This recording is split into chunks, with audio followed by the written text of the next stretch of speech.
convite, está com a gente aqui, candidato ao governo do estado, Fernando Haddad. Seja bem-vindo, satisfação poder entrevistá-lo novamente. Muito bom dia, Lívia. Bom dia a todos que nos assistem, que nos acompanham. É um prazer muito grande voltar a falar com São João da Boa Vista. Eu espero que a gente faça um bom papo aqui sobre as propostas para o estado de São Paulo. É isso aí. Eu vou passar a palavra aqui para os nossos comentaristas e eu vou intermediar essa entrevista, o pessoal que participa com a gente nas redes sociais. Então, vocês fiquem à vontade. Carol, primeiras damas, comece então esse nosso bate-papo. Então vamos lá. Prazer, Haddad. É uma honra entrevistá-lo pela sua representatividade aqui no governo, tanto da cidade de São Paulo, do estado e nosso país. Haddad, eu queria começar fazendo uma pergunta sobre o seu plano de governo. Como descrito nele, o desemprego, acho que todos acreditam que também seja uma emergência, né, do nosso estado. Como que o senhor pretende estimular a empregabilidade aqui em São Paulo, priorizando o empreendedor e facilitando a criação de mais empresas? Carol, emprego é um tema muito amplo e você não vai ter uma ação que resolva todos os problemas. É um conjunto de ações, é um plano de desenvolvimento econômico que vai permitir recuperar desde o emprego mais simples, que atende a pessoa com uma qualificação mais simples, até o emprego da chamada indústria 4.0, que é para aquela juventude que está fazendo graduação, pós-graduação, doutorado. Então, o espectro de emprego tem que ser amplo o suficiente para atender todos os trabalhadores de São Paulo. E você sabe que São Paulo tem uma variedade de trabalhadores que tem que ser representada na variedade de oferta de empregos, senão você não vai empregar todo mundo. Então, eu vou te dar alguns exemplos. A retomada das 800 obras que estão paradas. Isso vai ajudar muito o pessoal da construção civil.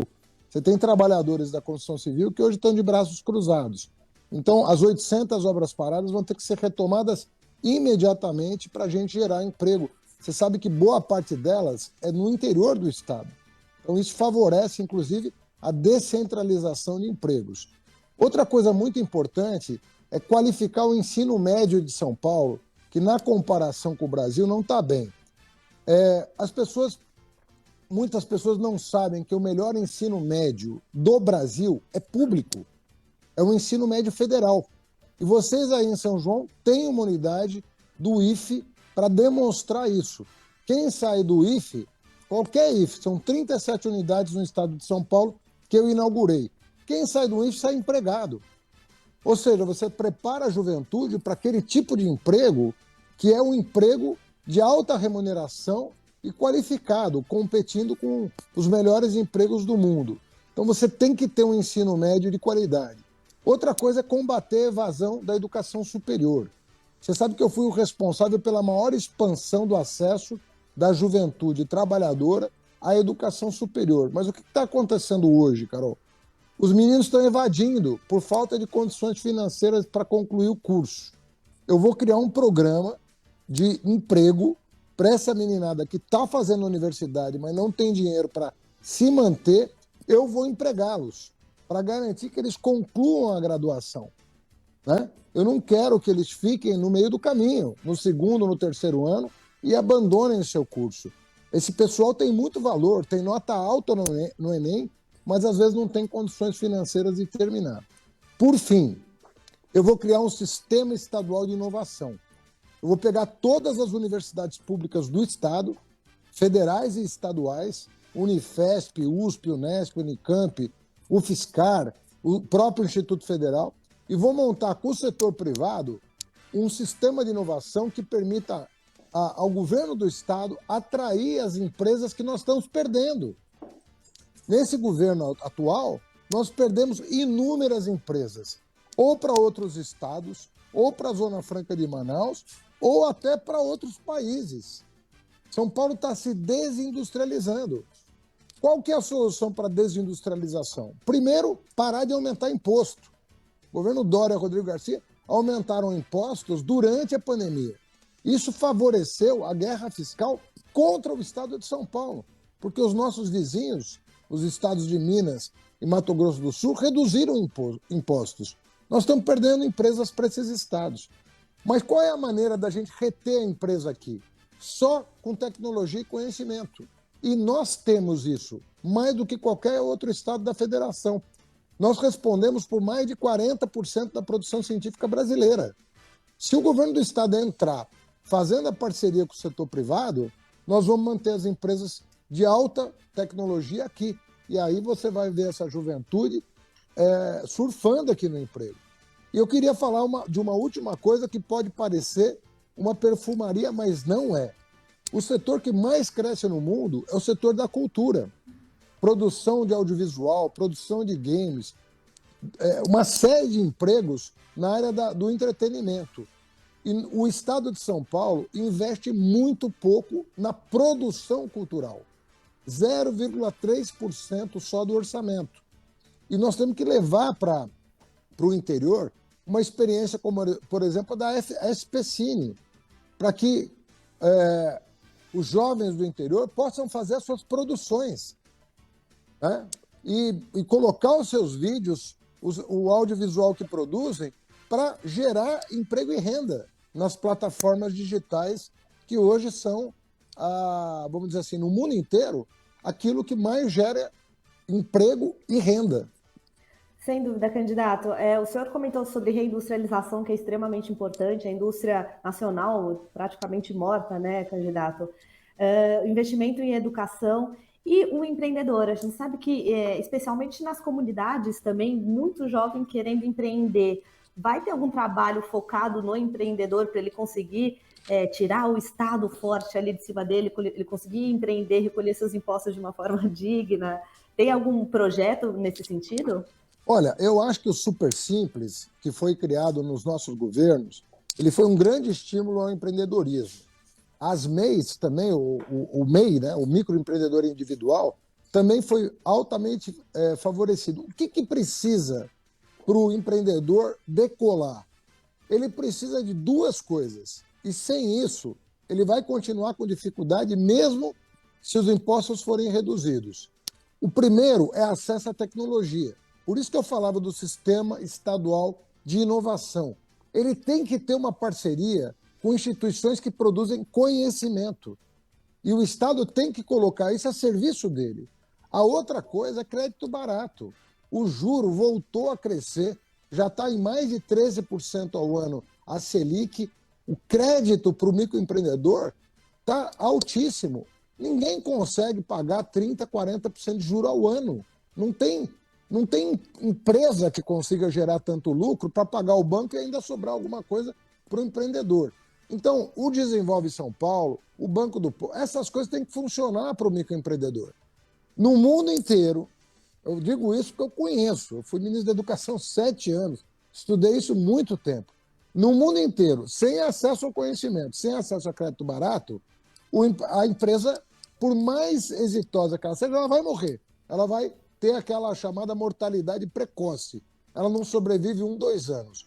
Agora, se o Estado de São Paulo criar o sistema de inovação e o Estado sentar à mesa com a parceria com as universidades, as instâncias governamentais e o setor privado, você vai ver reflorescer a indústria paulista.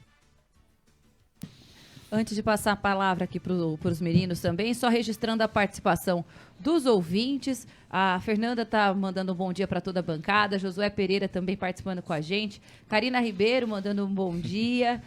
Fábio Galassi participando aqui. Haddad sempre atento ao interior. Estou com Haddad pronto para São Paulo. E ele fala parabéns à Jovem Pan de São João da Boa Vista pelo espaço sempre democrático. São Paulo precisa mudar. Ele está participando aqui. O pessoal também mandando bom dia no Facebook.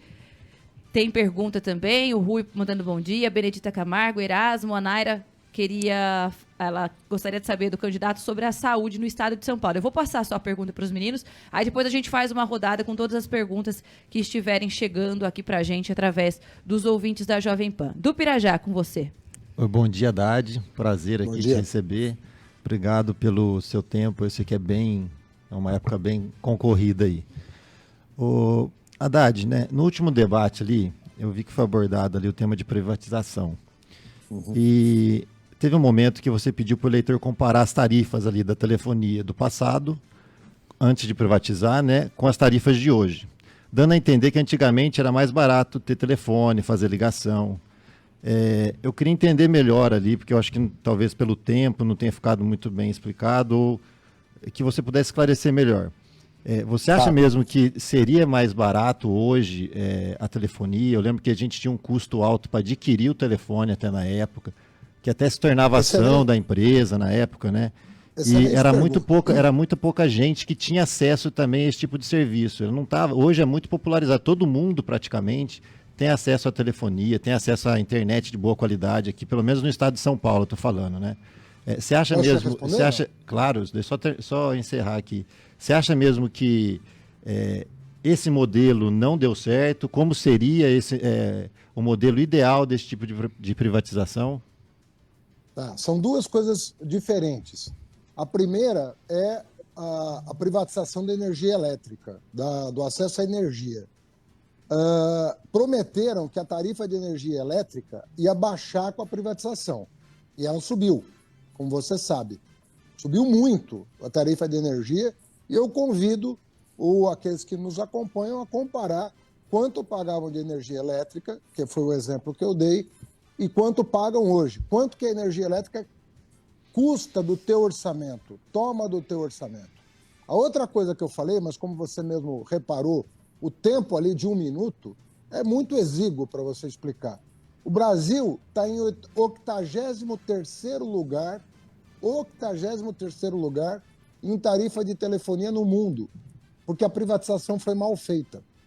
Se a privatização, usando a tecnologia do celular, se a privatização tivesse sido bem feita, nós não estaríamos em 83º lugar. Mesmo que reduzir todos os impostos da telefonia, nós ficaríamos em 44º lugar, se nós zerássemos os impostos de telefonia. Então, a privatização ela é vendida como solução, mas tem duas coisas. Ou ela não é recomendável, como no caso da água, e foi esse o exemplo que eu dei, que a Sabesp, se for vendida, vai acontecer a mesma coisa que aconteceu com a energia elétrica, e você sabe que tanto o Tarcísio quanto o Rodrigo querem vender a Sabesp, né? Eles ficam omitindo a opinião deles, né? Você vê que a resposta dele não foi clara sobre vender ou não vender. É uma coisa meio esquisita, né? Não assume o que vai fazer. Como aconteceu com a BR, né? Como aconteceu com a Eletrobras. Agora, imagina a Eletrobras, foi vendida por 30 bilhões de reais. O equivalente ao orçamento secreto de 1 ano. Imagina, vai dar para comprar voto de 1 ano lá dos parlamentares do Centrão, o dinheiro da venda da Eletrobras. E a telefonia brasileira, eu afirmo e reafirmo, é uma das mais caras do mundo, sim. É uma das mais caras do mundo. Pode fazer o estudo que você quiser. Você vai ver que o brasileiro hoje tem uma das tarifas mais caras do mundo. O acesso ao telefone é uma coisa, mas se você não tiver dinheiro para pagar a conta de telefone, você não vai conseguir melhorar a qualidade, a competitividade da economia brasileira. A tarifa de energia elétrica do Brasil é, sim, uma das mais caras do mundo. Candidato, desculpa te interromper, mas talvez a economia brasileira seja muito fechada. Se a gente abrisse mais para vir mais empresas estrangeiras, faria uma competição, essa competição geraria uma redução, né, no preço. Mas nós fizemos, mas o problema é o seguinte, você não tem como fazer competição. A energia elétrica, por exemplo, é um monopólio natural. Você pega uma área e você vende a exploração da área para uma empresa, para uma companhia. Você pega a telefonia, tem concorrência, você tem concorrência entre as empresas. Só que o modelo de privatização foi feito de um jeito que não baixa a tarifa. A concorrência não é suficiente para baixar a tarifa. Então, a pergunta que eu faço é a seguinte: por que nós pagamos, por que a tarifa, depois da privatização, é uma das mais altas do mundo? Basta você dar no Google lá, pega comparação da telefonia, serviço de telefonia no Brasil com o resto do mundo. Você vai fazer a pesquisa por sua conta, não precisa acreditar no que eu estou falando. Vai atrás da informação que você vai ver que a Anatel agora está dizendo que nós somos o 63º. Mas os especialistas dizem que somos o 83º. Mas qualquer duas das posições é uma coisa muito ruim para a economia brasileira. O empresário, você perguntava da competitividade do empresário. Uma das razões pelas quais o empresário passa sufoco no Brasil é o pedágio, é o preço do pedágio, é o preço da telefonia, é o preço da energia, é o aumento do ICMS. Aí você vai falar para o empresário, você tem que competir. Mas para você falar para o empresário que ele tem que competir, você tem que dar condições de competitividade para ele. Agora, o empresário paulista hoje está pagando o ICMS mais caro do Brasil, o IPVA mais caro do Brasil, a telefonia uma das mais caras do mundo, a energia elétrica uma das mais caras do mundo, por modelos que foram feitos que não atendem à competitividade da economia brasileira. Então não adianta você querer reindustrializar o Brasil se você não criar um marco regulatório de competitividade dos insumos. Os insumos têm que estar barato. Agora, o que faz o governo para compensar? Ele baixa o preço do salário. E a crise que nós estamos vivendo é exatamente essa. A conta do governo é o seguinte, já que é tudo caro, vamos baratear o que a gente pode. O que a gente pode baratear? O preço do salário, que é o que está caindo no Brasil. Caiu 9% o salário. E qual que é o problema disso tudo? Você perde o mercado interno e não ganha mercado externo. Essa é a história da estagnação da economia brasileira. Por que o salário não está crescendo? Porque é ele que está pagando o pato pela falta de competitividade. Em vez de enfrentar os empresários de concessão pública, que é os pedágios... Sabe quanto que o Estado de São Paulo depositou na conta das concessionárias de pedágio essa semana? 400 milhões de reais para congelar o pedágio até as eleições. 400 milhões de reais. Depositou na conta das concessionárias de pedágio para congelar o salário até a eleição. Isso poderia estar financiando o micro e pequeno empresário. Isso poderia estar barateando o crédito para a pequena empresa. E não está. Nós estamos com um modelo errado de competitividade. Nós estamos dando lucro para o tubarão e estamos afetando o trabalhador e a pequena empresa. Candidato, agora eu passo a palavra para o Marcelo. A gente tem perguntas aqui também do pessoal. Marcelo. Bom dia, Haddad. Bom dia. Prazer falar contigo. Candidato, a gente, nós estamos enfrentando aí uma situação que você puxou lá na primeira resposta sua e eu acho que a minha pergunta vai fazer uma ligação boa com relação a isso. No que tange a educação, né, a gente sabe que a educação é um problema nacional, obviamente, né, mas que agora, né, em função da sua candidatura ao governo do Estado, a gente precisa entender um pouco mais esses planos. Né? E a gente sabe que a educação ela é capaz realmente de mudar uma nação. Isso é fato. Né? Então, o que eu queria saber de você é o seguinte. Primeiro, quais são as propostas para melhorar a educação, seja ela infantil, ensino médio, aqui no nosso estado, né? E aí eu queria saber também, candidato, acerca do seu posicionamento sobre o homeschooling, que é uma questão muito atual, que eu acho importante falar, e também a escola de tempo integral, né? Que eu acredito que também faria diferença aí na nossa educação. Candidato, antes do senhor dar a resposta, já vou emendar uma pergunta do ouvinte, que o Rui Souza escreveu aqui. Segundo as estatísticas, alunos do ensino médio de São Paulo tiveram o pior desempenho da história. Estudantes estão com uma defasagem de 6 anos. Como resolver essa situação em pequeno e médio prazo, né? Então aí já emenda para falar toda essa questão de educação. Bom, perguntas ótimas. Primeiro, deixa eu dar as notícias, assim, que é importante ter um panorama histórico da educação brasileira. Nós tínhamos 3,5 milhões de universitários no Brasil, no começo do século. Hoje nós temos 8,5 milhões. O que aconteceu? Aconteceu o ProUni, aconteceu o SISU, aconteceu o FIES Enfiador, aconteceu a Universidade Aberta do Brasil, aconteceu o Instituto Federal. Quando eu estava no Ministério da Educação, eu promovi a maior democratização do acesso à educação superior da nossa história. Hoje, o filho do trabalhador mais humilde pode sonhar com uma vaga na universidade. Outra coisa que nós fizemos muito importante, o Fundeb, o Fundo de Financiamento da Educação Básica. Nós mais do que triplicamos a vaga em creche, universalizamos a pré-escola, O IDEB do ensino fundamental reagiu no estado inteiro e no Brasil inteiro. Pode pegar os dados na página do INEP, basta digitar INEP e IDEB. Você vai ter todos os indicadores de qualidade do ensino fundamental à sua disposição. São dados oficiais, né, fornecidos à população. Qual que é o drama hoje? Ensino médio.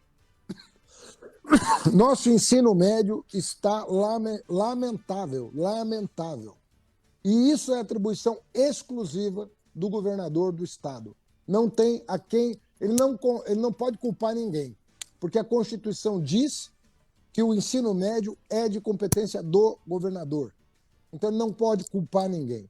E o nosso ensino médio está muito mal. Por isso que eu abri esse programa falando, o melhor ensino médio do Brasil é público, federal. Eu criei um modelo de ensino médio, que é o dos institutos federais, dos IFES. E nós queremos que esse modelo de ensino médio, que é um ensino médio que forma para a vida, forma para exercer a profissão, forma para entrar na vida pública, forma para tudo. É um ensino médio que eu quero usar o Centro Paula Souza, as ETECs e FATECs, quero usar o Sistema S para criar um padrão de ensino médio no estado de São Paulo que seja comparável com qualquer país desenvolvido do mundo, como é o do Instituto Federal que eu criei. Você compara um aluno do Instituto Federal, ele tem nota no PISA equivalente à Austrália, à Coreia, a qualquer país desenvolvido do mundo. Esse é o padrão de ensino médio que eu quero. Não adianta ampliar o ensino médio integral se você não tiver projeto pedagógico. Por isso que aconteceu esse desastre no estado de São Paulo. Criaram um ensino médio integral que não está bem estruturado e as notas caíram, a ponto de um menino do 3º ano do ensino médio ter conhecimento de 7º ano do ensino fundamental. É uma coisa muito séria o que aconteceu. Outra coisa que eu vou fazer, além do Instituto Estadual, nos moldes do Instituto Federal, eu vou ajudar os prefeitos.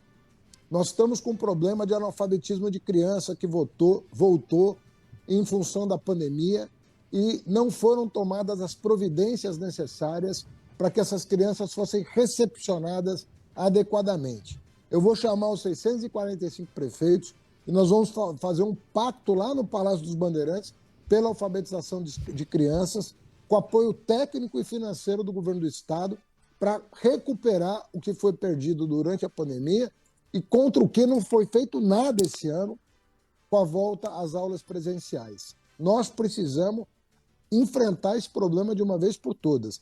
Tem cidade no estado de São Paulo que criança de 10 anos, metade das crianças de 10 anos, não sabe ler e escrever. Eu tenho recebido relatório de prefeito do estado inteiro e tenho visto que esse problema é recorrente no estado. E nós vamos corrigir.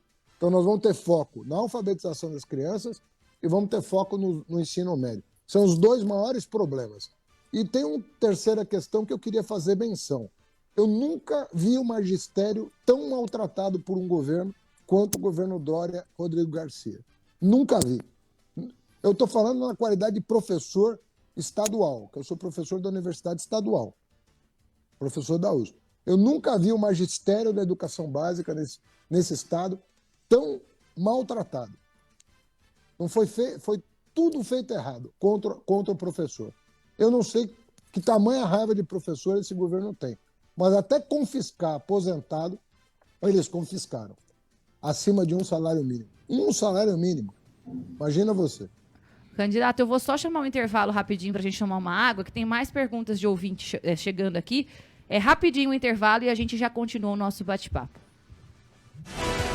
Estamos apresentando Notícias da PAN, com Lívia Campos. Notícias da PAN é um oferecimento de Sequoia Urbanismo. Há 23 anos trazendo desenvolvimento e ótimos negócios nas 22 cidades em que atua. Evolução é a nossa marca. Quando pensamos em loteamentos e urbanismo, tradição, solidez, qualidade e garantia de entrega devem estar sempre juntas. pois essa é a história da Sequoia Urbanismo. Há 23 anos, trazendo desenvolvimento e ótimos negócios nas 22 cidades em que atua, seja nos estados de São Paulo e Minas Gerais. Afinal, a vida sempre pode ser melhor. Aguarde nossos próximos lançamentos. Sequoia Urbanismo. Metal Rio Ferro e Aço, a melhor opção em ferro e aço para São João e região. A Metal Rio conta com ferros laminados, trefilados, tubos e perfis. Disponibiliza um serviço completo e especializado em cortes e dobras de chapas, além de produção própria de telhas metálicas e termoacústicas para todo tipo de obra. Preço justo, entrega rápida e uma completa linha de ferro e aço é na Metal Rio. Metal Rio, Rua João Nagibe, 970, Solário da Mantiqueira. Telefone e WhatsApp 193633-6209, em São João. 95,9 Jovem Pan, a rádio de São João da Boa Vista. Deu ruim na facu? Não desista, mude! Traga seu curso para a Unifiob com até 50% de desconto nas mensalidades. Informe-se, vestibular.unifiob.edu.br. Jovem Pan. O Maui Residência tem um convite especial para você conhecer o apartamento modelo que está prontinho. Anote o fone e o WhatsApp: 19 97166 3217. Os apartamentos do Maui Residência vão te surpreender pelos espaços amplos e integrados e pelo acabamento de alto padrão. Estamos te esperando. Agende sua visita através do fone ou WhatsApp número 19 97166 3217. Venha conhecer nosso apartamento modelo e surpreenda-se. Maui Residências, Recanto do Lago, Mantiqueira, em São João da Boa Vista. Festival Dia dos Pais, Supermercados Pague Menos. Ofertas especiais para você presentear seu paizão. Confira! Para aquele almoço caprichado, batata, R$ 1,99 o quilo. Cenoura ou cebola, R$ 2,99 o quilo. Banana nanica, R$ 3,79 o quilo. Tomate Carmen, R$ 4,99 o quilo. E para uma refeição deliciosa, ovos brancos, R$ 9,99. Pague menos, vá a sua vida melhor.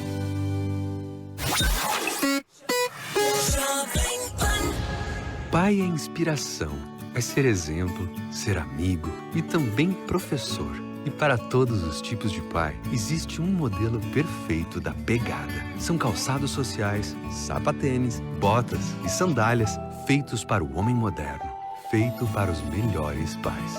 Escolha o seu modelo favorito em pegada.com.br ou vá até as melhores lojas do país. Dia dos Pais, Calçados Pegada. A marca da conquista. Jovem Pan. Está chegando em São João, Drogarias Dr. Coin, uma drogaria com uma ampla variedade de produtos para a sua saúde e cuidados. Aqui você vai encontrar remédios, perfumaria, cosméticos, higiene pessoal, suplementação e muito mais. E tudo isso com o melhor atendimento e o melhor preço da região. Você tem que conferir. Fiquem atentos, que em breve anunciaremos nossa inauguração na Avenida Dona Gertrudes, 343, no centro de São João. Drogarias Dr. Coin. Sua saúde precisa. Seu bolso merece. Tudo que rola no mundo rola na Pan 95,9. Voltamos a apresentar Notícias da Pan com Lívia Campos. Notícias da Pan é um oferecimento de Sequoia Urbanismo. Há 23 anos trazendo desenvolvimento e ótimos negócios nas 22 cidades em que atua. Evolução é a nossa marca.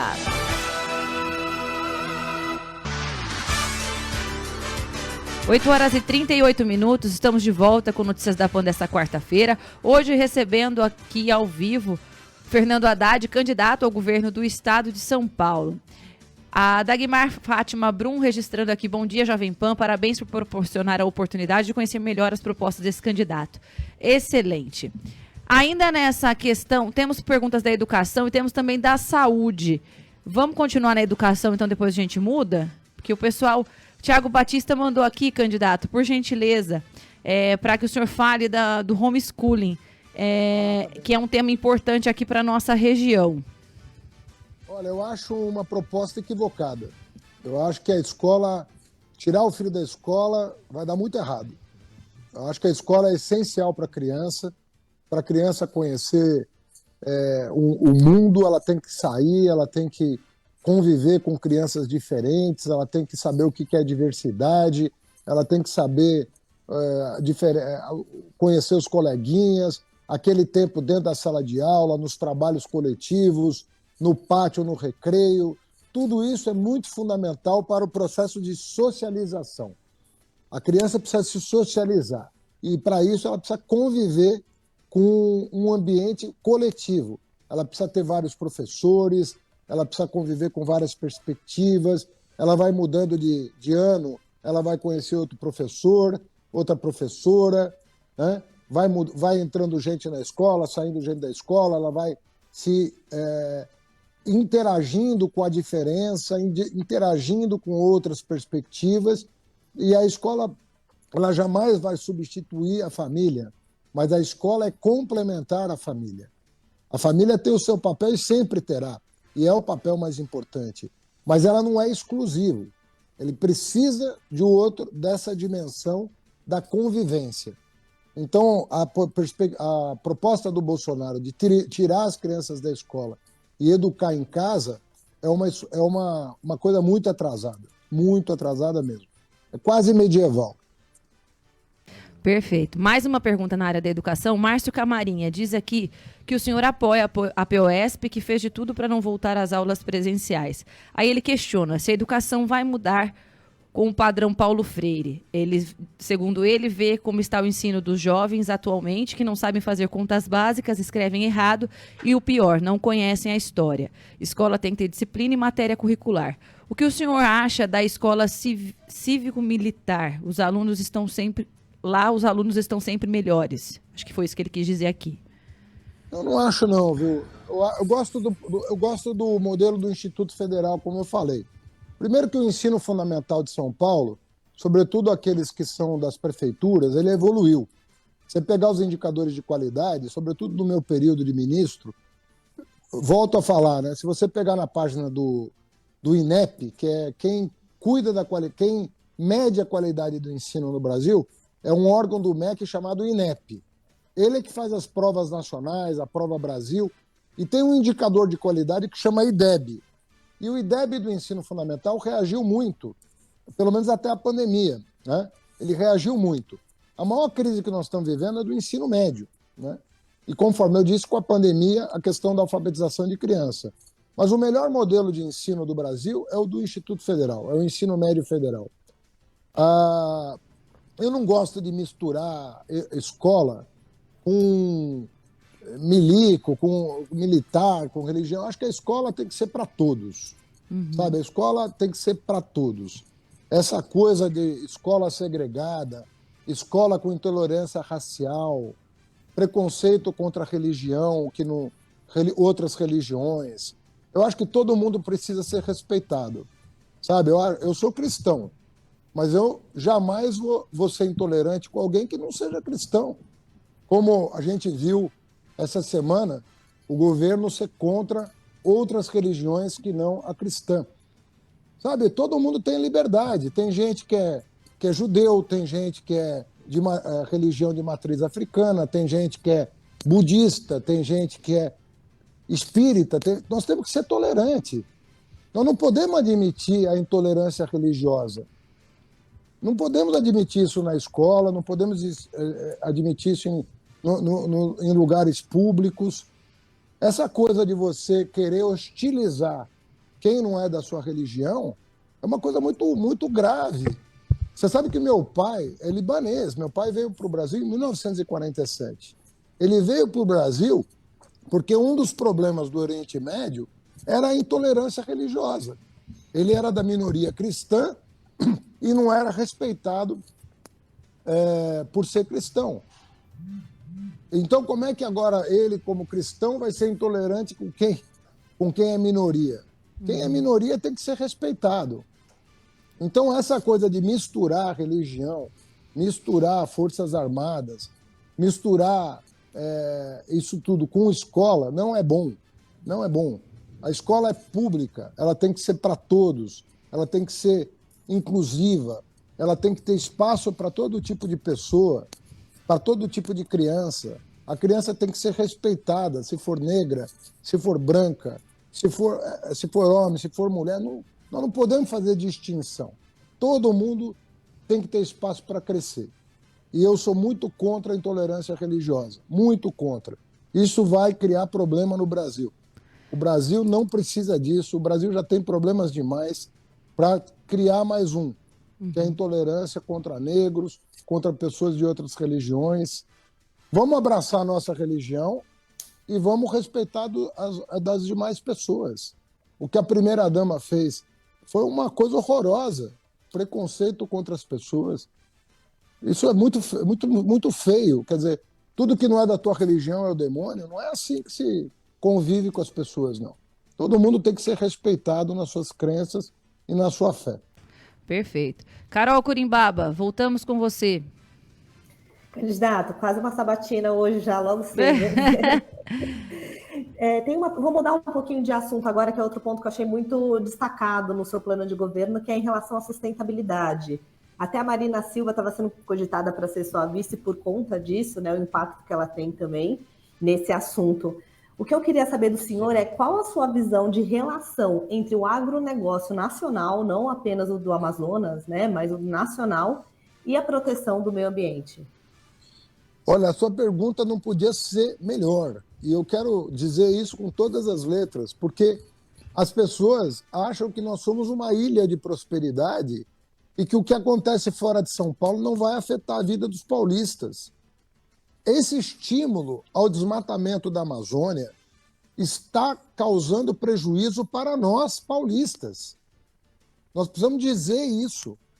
Nós, o ano passado, desmatamos, né? O Brasil, estimulado pelo governo, garimpeiros, grileiros, mineradoras, desmataram mais de 1.000 quilômetros quadrados. Batemos recorde de desmatamento na Amazônia. O que isso está provocando em São Paulo? Seca. Nós já temos, no estado de São Paulo, regiões que têm 30 dias a mais de seca do que historicamente nós tínhamos. 30 dias a mais de seca é um mês no ano. A mais de seca. Um período de estiagem é normal. Não vai chover o ano inteiro. Né? Com exceção de algumas regiões do país, você não vai ter chuva o ano inteiro. Mas você ter 30 dias a mais de seca por ano vai começar a afetar a produtividade do agronegócio paulista. E o pior é o seguinte, o latifúndio ele consegue se proteger, porque ele reserva água, ele constrói, né, uma reservação de água, mas aquele que produz alimento, ele não consegue se proteger. O que produz soja, o que produz cana, o que produz café, o que produz borracha, o que produz laranja, o que produz... Ele consegue se proteger. Mas aquele que está plantando tomate, cenoura, cebola, feijão, arroz, ele não consegue se proteger, não tem dinheiro para enfrentar uma mudança climática. Então nós temos que pensar bem o que nós vamos fazer com o Brasil. Voltar a proteger a Amazônia e dar apoio técnico e financeiro para o agricultor familiar continuar produzindo alimento. O preço que você está pagando do alimento hoje tem a ver com a falta de investimento e com o preço dos pedágios e do diesel, que é um componente importante do preço do alimento. O diesel está pela hora da morte e o pedágio pela hora da morte. Uma boa parte do custo do alimento é transporte, sobretudo em regiões não produtoras, como é o caso, por exemplo, da região metropolitana, de Campinas, São Paulo, Santos, São José dos Campos, não tem tanta produção aqui no... Né? Então, o preço do transporte do alimento, pedágio e diesel, é fundamental baixar. E a chuva. Nós precisamos de chuva. E isso é muito grave o que está acontecendo na Amazônia hoje, e nós precisamos voltar a ter um grande pacto de preservação ambiental. Agora, fora isso, nós temos as oportunidades. Não vamos falar só de problema. O biocombustível é uma grande oportunidade. A energia solar e eólica é uma grande oportunidade. A biomassa, bagaço da cana, é uma grande oportunidade. Então nós, como eu falava de Sistema Estadual de Inovação, deveria ter mencionado a questão da transição ecológica. Porque a transição ecológica abre um campo de investimento para o Estado de São Paulo gerar emprego preservando o meio ambiente. Então, preservar o meio ambiente pode ser compatibilizado com o desenvolvimento e a sustentabilidade. Haddad, só para fazer um adendo, eu como filha e neta aí de agricultor rural, esse agronegócio que representa mais de 27% do PIB brasileiro, emprega mais de 20% da população, alimenta mais de 800 milhões de pessoas no mundo, segue a mais rígida e correta lei de proteção do meio ambiente do mundo, esse agronegócio, ele sabe que só vai ter lucro se ele proteger o meio ambiente. É uma das categorias que mais protege o meio ambiente. Esses grileiros, garimpeiros, são criminosos. E aí a gente entra em total acordo. A gente tem que combater isso com polícia mesmo, com proteção. Não é o agronegócio. Então a gente tem que tomar muito cuidado em não juntar as duas coisas. Porque o agronegócio que produz, ele protege, claro, sempre tem que melhorar, mas ele protege muito. Então, uma coisa que a gente sempre tem que tomar muito cuidado, porque emprega mais de 20% da população, né, Haddad? Ontem, para você ter uma ideia, o Roberto Rodrigues, que é uma das lideranças do agronegócio paulista, é uma das pessoas que mais representativa do agronegócio. Foi ministro do Lula durante muitos anos.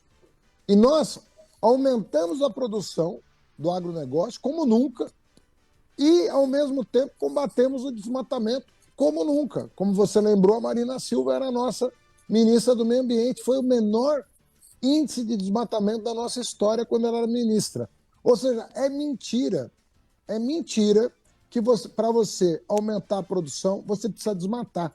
Não é verdade isso.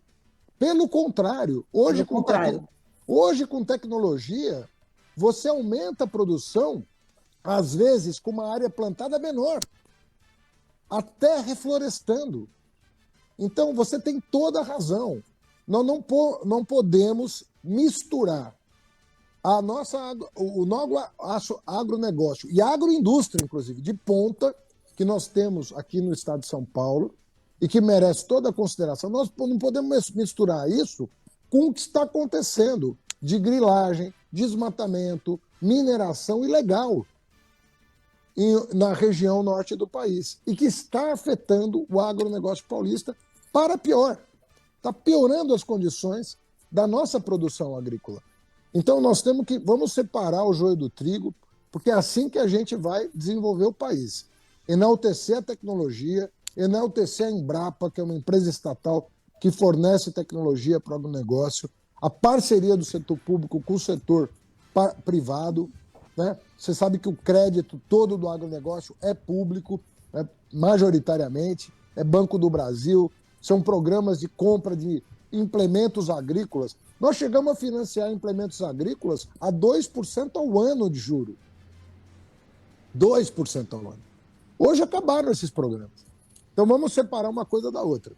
Vamos separar aquele que usa a terra para gerar emprego e proteger o meio ambiente daquele que hoje está prejudicando a imagem do Brasil no exterior. Muito bom. Muito obrigada, candidato. O Haddad, Eduardo aqui de novo, né? Fazer mais uma perguntinha aqui, um pouquinho no contexto mais partidário agora. Em 2018, teve um debate à presidência ali, que o Alckmin falou assim, vou abrir aspas aqui: todos os partidos estão fragilizados, inclusive o meu, e todos deveriam fazer uma autocrítica. Mas o PT, ao invés de fazer autocrítica, lança candidatura na porta de penitenciária. Fecha aspas, né? Como que a gente explica hoje para um eleitor, né, esses movimentos políticos que estão acontecendo aí? Ou seja, hoje o Alckmin está dividindo o mesmo palanque com você aí no PT, é o vice do Lula. E se o PT chegou a fazer essa autocrítica, e qual é essa autocrítica que foi feita, qual é essa evolução aí que se fez ou não?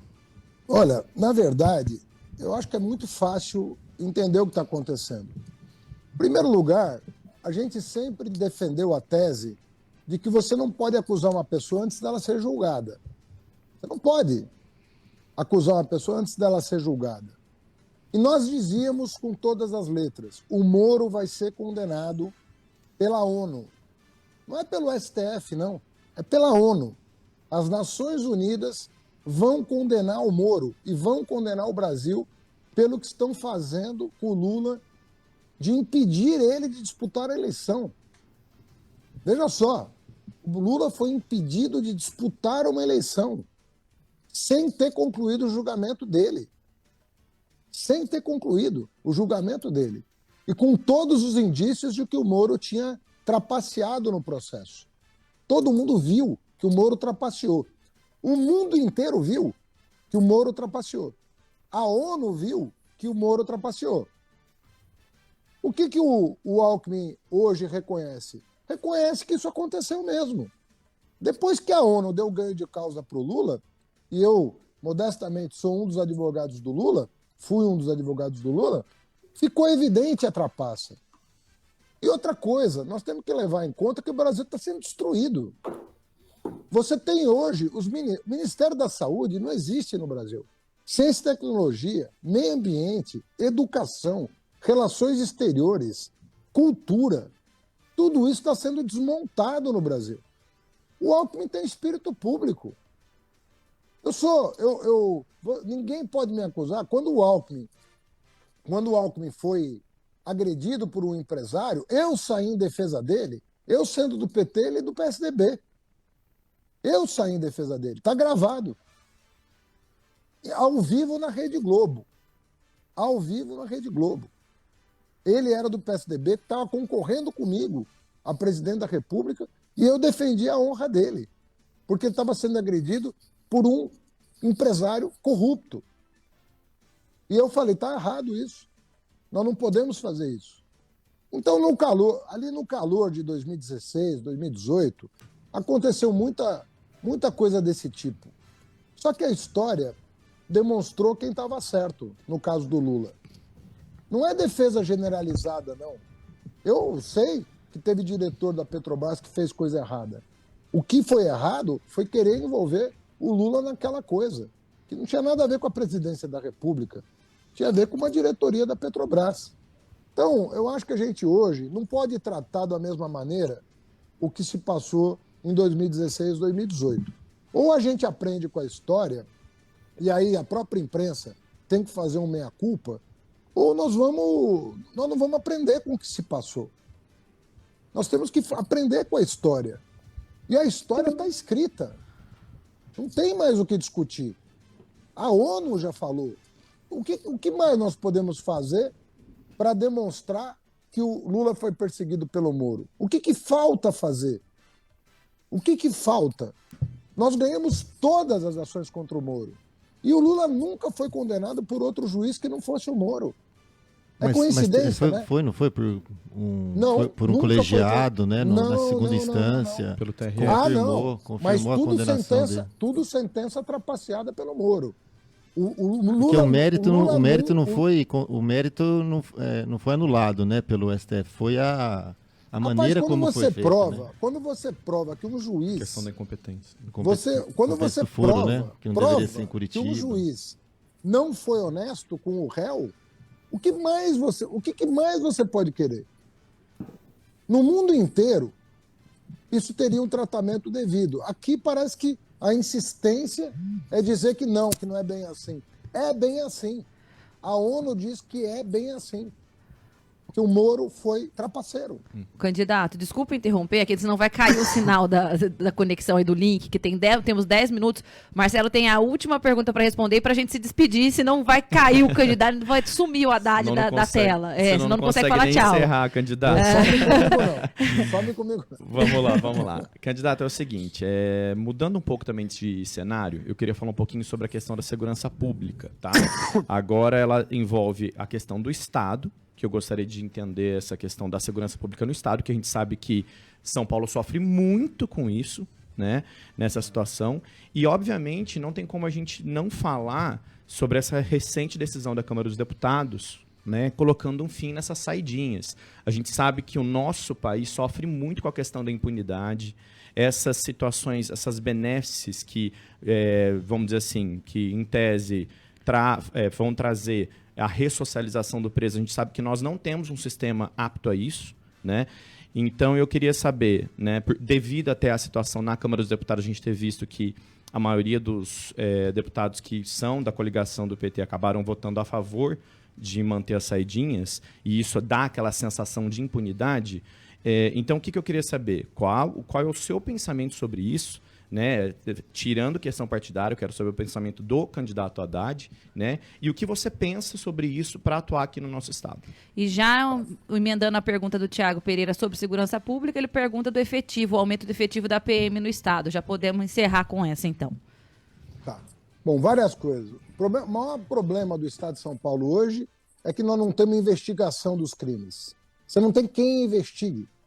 Para você ter uma ideia, de cada 3 celulares roubados no Brasil, 3, um é no estado de São Paulo. E o Dória e o Rodrigo Garcia estão dizendo que está tudo bem. 1 em cada 3 celulares roubados no Brasil é no estado de São Paulo. Estelionato, que são esses golpes. O candidato, não, mas essa questão dos celulares também é delicada. Até só para falar. Deixa eu responder, depois você me questiona. Não, claro, mas só para falar, porque também nessa situação o Lula também defende essa questão dos celulares. Querido, deixa eu delicado, responder. Né? Cada três convida o Lula para vir aqui. Você está perguntando para mim, você falou, quero saber a sua opinião. Cada 3 crimes cibernéticos, 1 acontece no estado de São Paulo. Então é mentira que o estado de São Paulo tem os melhores indicadores do país. E isso a própria agência Lupa, que checa indicadores, denunciou depois do debate de domingo. Segundo lugar, nós não temos investigação. Com muita sorte, a gente prende um ladrão em flagrante. Mas nós não temos investigação. A Polícia Civil está faltando 15 mil homens. A mesma coisa a Polícia Militar. Nós não estamos contratando efetivo para investigar os crimes. O crime que você vai resolver o roubo de celular é o crime de receptação. Porque é o receptador do carro, da moto, do celular, que organiza o crime organizado. Ele que alicia os jovens para fazerem os roubos na rua. Se você não desbaratar a quadrilha de receptação, você não vai resolver o problema. Outra coisa. O Tarcísio quer tirar a câmera do uniforme. É um erro. Isso vai favorecer a milícia. Sobretudo a milícia do Rio, que está chegando em São Paulo. Você vai favorecer os milicianos se você tirar a câmera do uniforme. Porque é só miliciano que não quer a proteção da câmera. A câmera protege a vida do policial e a vida do trabalhador. É isso que a Câmara protege, como todos os indicadores estão mostrando. Saidinha.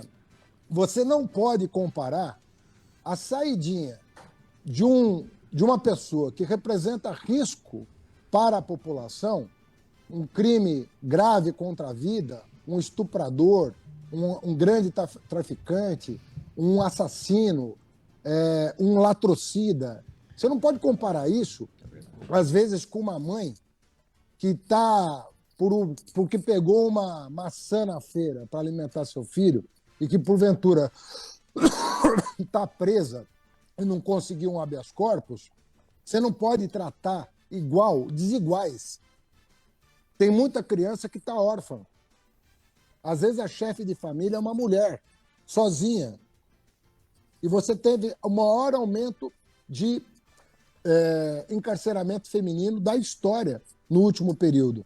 Você não pode misturar as coisas. Você tem que tratar o preso de acordo com o tipo de delito que ele cometeu e com a sua realidade social para que ele seja punido ao mesmo tempo que ele tenha a chance de se ressocializar se ele cumprir as leis e as normas legais. Você tratar todo mundo igual é um erro que não é cometido por nenhum país desenvolvido. É uma estupidez você misturar uma coisa com a outra que só favorece o crime organizado. As cadeias se transformam em escolas do crime quando você não faz a distinção, inclusive do ponto de vista da permanência de pessoas diferentes no mesmo estabelecimento prisional. Isso é um erro que o Brasil está cometendo que precisa ser corrigido. Então não vamos cometer um erro que a ciência não recomenda. Não vamos ser negacionistas. Nós já fomos negacionistas com a vacina, nós já fomos negacionistas com a cloroquina, nós já fomos negacionistas com a questão da terra plana. não vamos ser negacionistas com a ciência criminal. A ciência criminal, ela explica como fazer. Vamos seguir a melhor orientação dos especialistas e não vamos generalizar. Candidato, deixa eu me despedir, porque estamos 1 minuto aqui para te agradecer as respostas dadas aos nossos ouvintes, também aos comentaristas da Rádio Jovem Pan, o seu tempo, por ter estado aqui com a gente, para esses esclarecimentos, muita gente participando, muita gente agradecendo aqui a disponibilidade. Obrigada mesmo, a gente segue acompanhando aí a reta de campanha, que está só no começo, né? A campanha começa, na verdade, semana que vem, e a gente está aí de microfones abertos para o senhor. Boa campanha. Bom, eu queria agradecer muito a oportunidade, aliás, essa nova oportunidade que vocês me dão de esclarecer as minhas propostas, deixar um abraço para São João muito apertado, particularmente para os meus colegas professores do Instituto Federal, que eu tenho muito orgulho de ter inaugurado aí em São João, que é um exemplo de educação e que vai ser o espelho do que nós pretendemos fazer, revolucionar o ensino médio do estado de São Paulo. Não me perguntaram de saúde. Ai, né? Tinha pergunta, não deu tempo. A Naira foi uma das primeiras perguntas que ela mandou. Eu vou criar a maior rede de hospitais dia do interior do estado para desafogar a fila do SUS. Queria só deixar esse recado para tranquilizar o ouvinte de que nós temos propostas importantes para a saúde do estado. Então respondeu, Naira, rapidamente, mas respondeu então a questão que ela tinha mandado. No começo a gente não quis pular de assunto que estava na educação, mas agradecemos. Muito obrigado, viu, candidato, em nome de todos aqui da Rádio Jovem Pan. Um grande abraço para vocês. Outro. 9h05 já. Pessoal, agradeço a disponibilidade de todos. Estouramos o tempo. Nem deu para falar que o Corinthians do Bruno perdeu.